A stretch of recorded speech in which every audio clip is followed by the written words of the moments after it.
इधर शिक्षा मंत्री दफ्तर पहुंचे, उधर पीएम मोदी ने देखिए एक और वीडियो जारी किया और बताया आगे की तैयारी क्या है। कदम उठा रही फ्रेंच विद्यार्थियों के भविष्य के लिए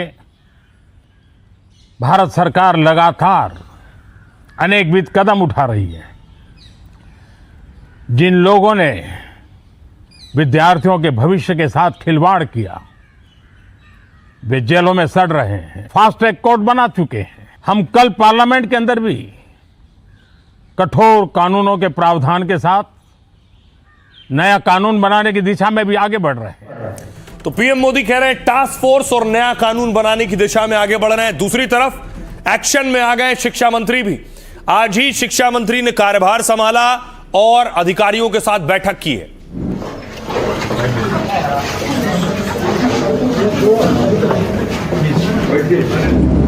तो शिक्षा मंत्री की अब कोशिश भी होगी कि जहां जहां जो लीकेज है, जो परेशानियां हैं, जो दिक्कतें हैं, उन्हें ठीक करना है शिक्षा सुधार के क्षेत्र में।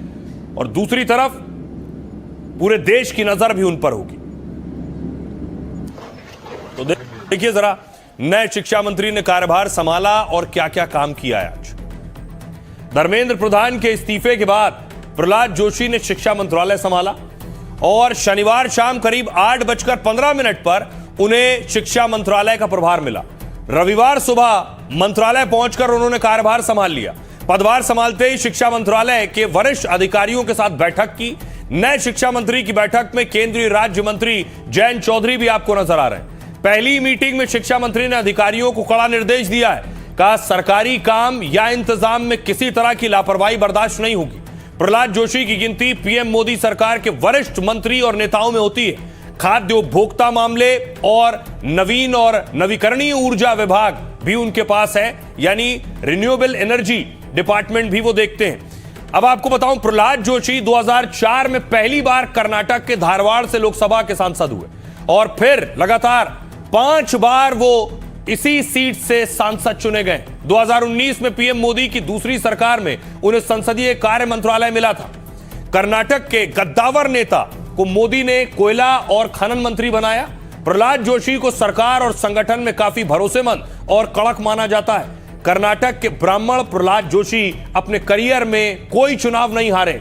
2012 से 2016 तक वो कर्नाटक में बीजेपी अध्यक्ष रहे, पार्टी का काफी विस्तार किया है। संसदीय कार्य मंत्री रहे तो कई अहम विधेयक पास कराने में अहम भूमिका निभाई। महिला आरक्षण बिल 2023, 3 तलाक और आर्टिकल 370 को हटाना का क्रेडिट उन्हें जाता है। नए शिक्षा मंत्री की शुरुआती शिक्षा रेलवे स्कूल और न्यू इंग्लिश स्कूल हुबली में हुई। फिर धारावाड़ के एस आर्ट्स कॉलेज से आर्ट्स में ग्रेजुएशन यानी बीए किया है। इसके बाद वो पूरी तरह समाज सेवा और राजनीति में सक्रिय हो गए। राजनीति में आने से पहले वो कई साल आरएसएस से भी जुड़े रहे।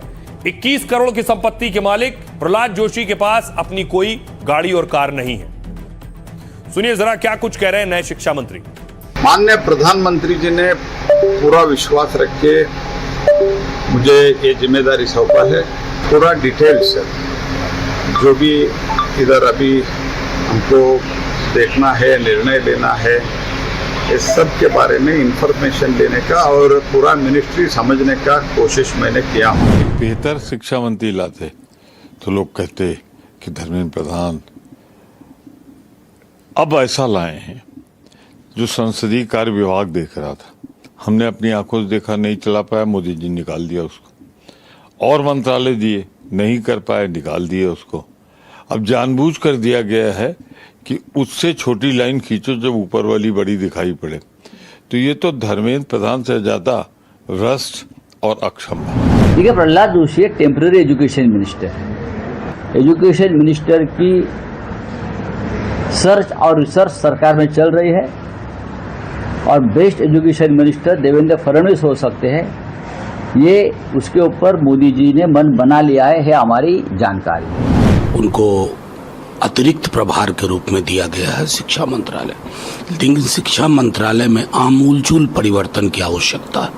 आमूलचूल जब मैं कह रहा हूं, from bottom to top and top to bottom, और अब तक सरकार एक्नॉलेज नहीं कर रही थी। देखिए, प्रहलाद जोशी जी नए शिक्षा मंत्री बने और हमें उम्मीद है कि जो काम 12 सालों से हमारी सरकार रिफॉर्म कर रही है शिक्षा में, उसको जारी रखेंगे। अब दिलचस्प यह है कि धर्मेंद्र प्रधान का तो इस्तीफा हो गया, लेकिन विपक्ष में खींचतान है, क्रेडिट किसे जाएगा? तो देखिए, इस्तीफे के बाद शिवाजी पार्क में प्रदर्शन हो रहा था, जहां उद्धव ठाकरे और राज ठाकरे दोनों एक साथ मंच पर थे। और आइए अब आपको बताऊं कि आखिर कैसे लिखी गई धर्मेंद्र प्रधान के इस्तीफे की स्क्रिप्ट। सबसे पहले देखिए, पहले मंत्री को समर्थन। आंदोलन के बीच सरकार धर्मेंद्र प्रधान के साथ मजबूती से खड़ी दिख रही थी। यह तय हुआ था कि धर्मेंद्र प्रधान का इस्तीफा नहीं होगा, लेकिन अंदर खाने इसको लेकर कई बैठकें हो रही थी। वांगचुक को जंतर मंतर से, यह तस्वीर आप देख रहे हैं, वांगचुक को जंतर मंतर से उठाने के बाद माहौल बदल गया। संसद मार्च के बाद दबाव बढ़ा। 20 जुलाई को संसद मार्च की तस्वीर देश भर में देखी गई।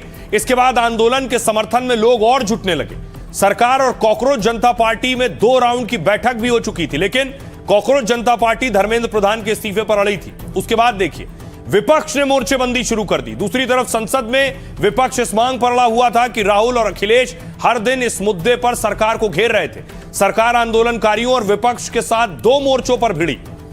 2027 में 5 राज्यों के चुनाव पर आंदोलन का असर होने की आशंका थी। साथ ही संघ में मंथन शुरू हुआ, सीजेपी का अल्टीमेटम भी आ गया। सूत्रों के मुताबिक संघ के नेताओं की भी इसको लेकर बैठक हुई। दूसरे राउंड की बैठक में सीजेपी ने सरकार को अल्टीमेटम दिया। वो धर्मेंद्र प्रधान के इस्तीफे से कम पर मानने के मूड में नहीं थे। साथ ही ऐसा न होने पर दोबारा संसद मार्च का ऐलान कर दिया गया। बीजेपी के दिग्गज मुरली मनोहर जोशी का बयान छात्रों के समर्थन में आ गया। इसके बाद संघ प्रमुख मोहन भागवत ने संवाद पर जोर दिया।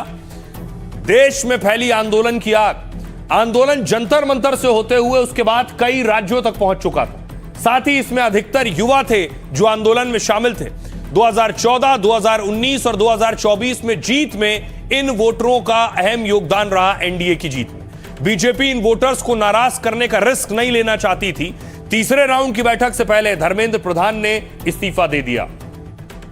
सुनिए जरा क्या कुछ कह रहे हैं सियासतदान इस पर। मैं सलाम करता हूं उन बहादुर तालिबे इल्म को और उन तुलबाओं को जिन्होंने कई हफ्तों से जंतर मंतर पर बैठकर ऐसा मंत्र पढ़ा कि मोदी को रात के 12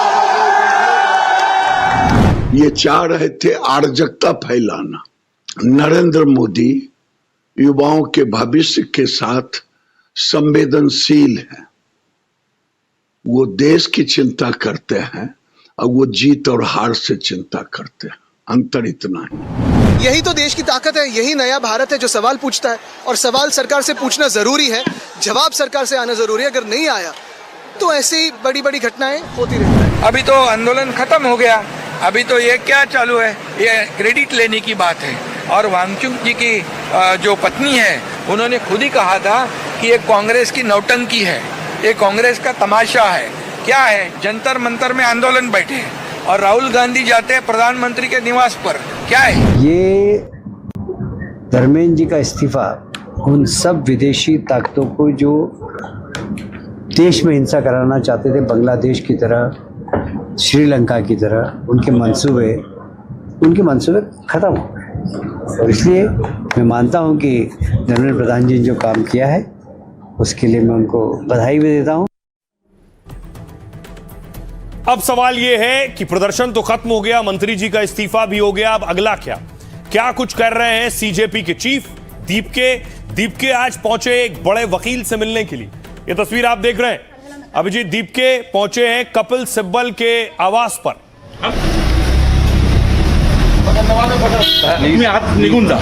थोडं साईडला त्यांनी संवाद साधायला नकार दिलेला। अभिजित दीपके संभाजीनगरला जाणार का हा मुद्दा अभिजित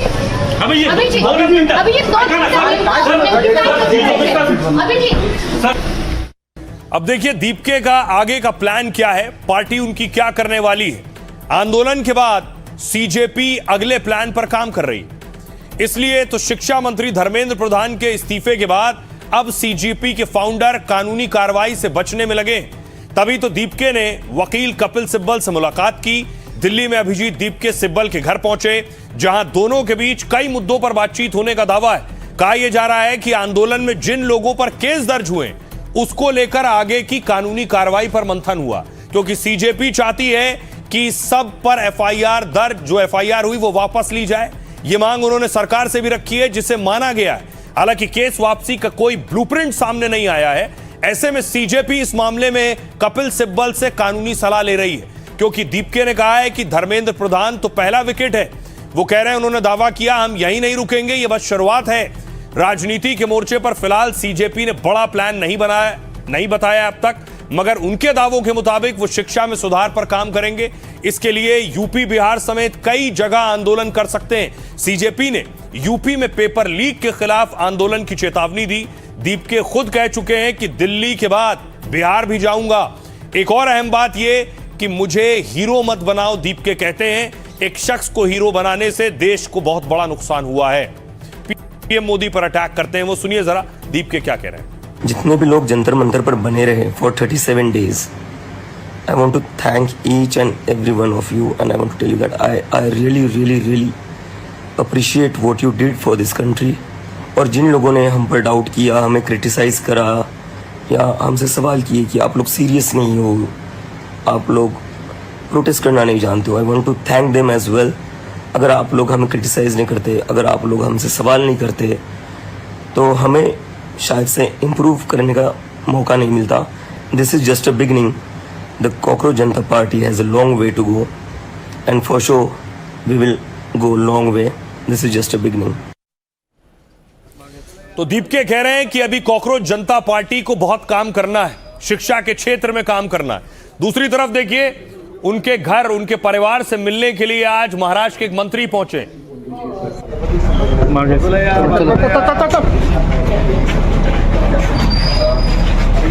दीपक के घर फडणवीस के मंत्री पहुंचे हैं, संजय शिरसट, और दीपके की माता जी को आप देख रहे हैं और उनके पिताजी को।